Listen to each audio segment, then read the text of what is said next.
क्योंकि ये लोग लोगों को भ्रमित करके ये तो लोगों को मरवाने तक का काम कर देंगे। ये इनकी पुरानी गंदी। इसलिए कहता था कि ये लोग जिनको सिरसा की हमारी जनता ने जिताने का काम किया है, अब आप हालात देखना आगे आगे क्या बनते हैं। हमारी कि एज एन एमएलए जो मैं तस्वीर हमारे सिरसा की बनाना चाहता था, हमारे सिरसा वालों ने खुद उस चीज को खराब कर लिया, नुकसान कर लिया।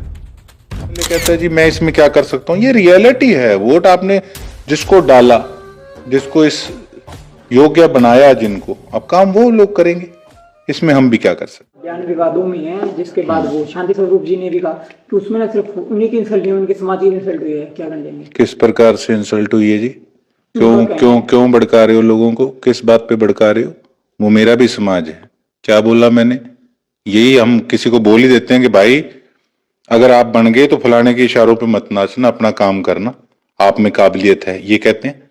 सिरसा की जनता ने उनको मैंडेट दिया, बनाया है, तो मैंने यही कहा था कि फलानों के इशारे पे मत नाचना। तो इसमें मैंने समाज की बात कहाँ कही है? क्यों भ्रमित करते हो लोगों को बिना बात के?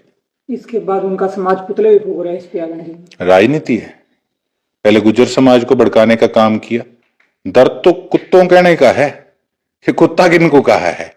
और कोई कहे ये इस प्रकार की लैंग्वेज यूज करता है, जिसको जो डोज चाहिए हो ना, जो काम करे वही देनी चाहिए। हमारे विकास को बकवास कहने का काम किया कई लोगों ने।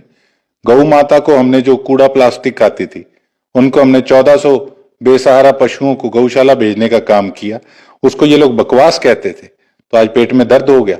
आज चीजों को घुमाकर समाज के कंधों पे अपनी बंदूक रख के चलाना चाहते हैं। ये बहुत गलत है। इस प्रकार की ओछी राजनीति ये जो कर रहे हैं, उससे पूरा हमारा समाज बचे, क्योंकि ये लोग लोगों को भ्रमित करके ये तो लोगों को मरवाने तक का काम कर देंगे।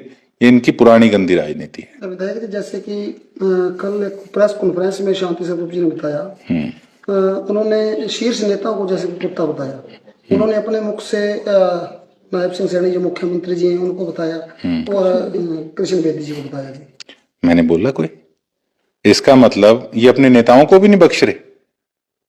ये जिनके लिए बोला, मैंने तो यही बात कही कि जो लोग एक गेट पे दूसरा झंडा, एक पे दूसरा झंडा, इशारों पे मत नाचना।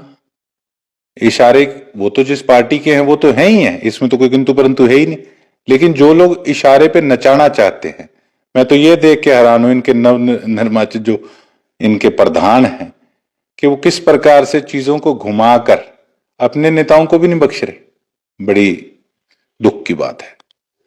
साहब, एक बयान भी आया है सुशील इंदौरा जी का, जिन्होंने कहा है नवनिर्वाचित आप चेयरमैन बने हो, उसकी बजाय करेंगे तब ध्यान दो, जो शहर की दुर्दशा है उस पर ध्यान दो। क्या कहेंगे सर? उस चीज से इनको मतलब नहीं है। ये तो मैं पहले ही कहता था कि ये लोग जिनको सिरसा की हमारी जनता ने जिताने का काम किया है, अब आप हालात देखना आगे आगे क्या बनते हैं। हमारी आदत है, हम सिरसा वाले उल्टे चलेंगे। अब जो मेरी स्ट्रेटजी थी, मैंने किस प्रकार से क्या काम करना है, अब आप देख लेना क्या हालात बनते हैं आपके सामने। मुझे इस चीज का दुख है कि एज एन एमएलए जो मैं तस्वीर हमारे सिरसा की बनाना चाहता था, हमारे सिरसा वालों ने खुद उस चीज को खराब कर लिया, नुकसान कर लिया, हमारी प्रधान ना बनाकर। तो अब उस चीज का भुगतान जनता करेगी। अब फिर कहेंगे जी एमएलए कहता है जी मैं इसमें क्या कर सकता हूं। ये रियलिटी है। वोट आपने जिसको डाला, जिसको इस योग्य बनाया, जिनको, अब काम वो लोग करेंगे, इसमें हम भी क्या कर सकते हैं। चेयरमैन द्वारा भी आपको सर नशेड़ी कहा गया, नशे में बोलते हैं, लगातार नशा यूज करते हैं, जैसे सब्जी यूज कर रहे हैं, उसको लेकर क्या कहेंगे? मुझे ताज्जुब है एक ऐसे व्यक्ति पे। मैं कहना नहीं चाहता था, जो हमेशा ये बात कहते थे कि तेरे आंटी जी तेरे को बड़ा प्यार करते हैं, तेरे काम से बड़ा प्रभावित हैं। ये प्रधान जी की खुद की वर्डिंग है।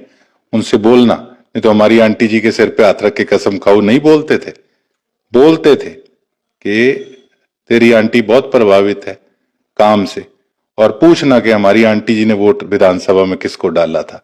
इस चीज का आपको क्लियर हो जाएगा। मैं बता रहा हूं, ये तो सारी पीछे से जो है, जो सिस्टम है, इसका मास्टरमाइंड ये सारे सिस्टम का कोई और है।